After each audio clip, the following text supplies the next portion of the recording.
tayo ngayon, nasa College of St. Benilde School of Design and Arts Cafeteria, kung saan nakikita ho natin, may isang estudyante, nagpupulunan daw at nalason daw ng chef station.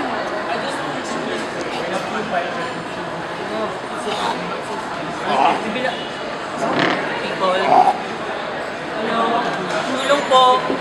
May nabibila ako Carlo, guys, students, dean, guard, tulong, chef, tulong.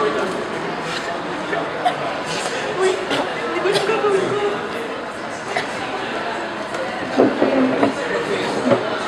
Sige, anong bata to? Di sarap ko. Go! Ayun, malapit na lumabas, sir. Ma'am, yan, nabuhay si sir. Pagkatapos ng 5 minutong paghihintay, dumating ang ating bayani, ang tunay na Pilipino na dapat nating binibigyan ng monumento. Sir, anong katamahan?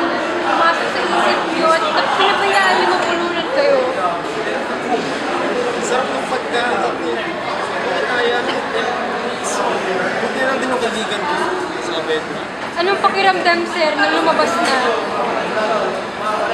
Luwag. Luwag.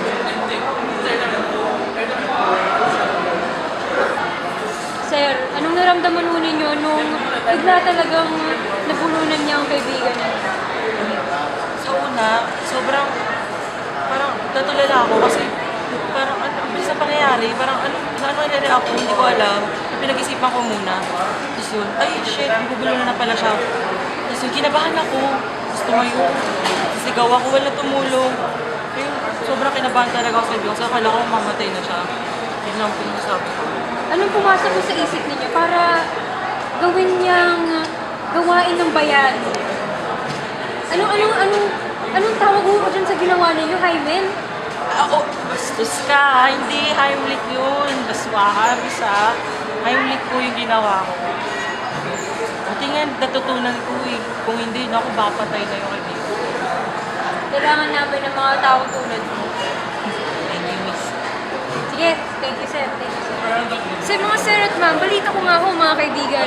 Galing ho dyan sa may chef station daw po, yung pagkain, nagdala ng lason daw kay Mr. Espiritu. I-interview nga natin yung mga tao dito.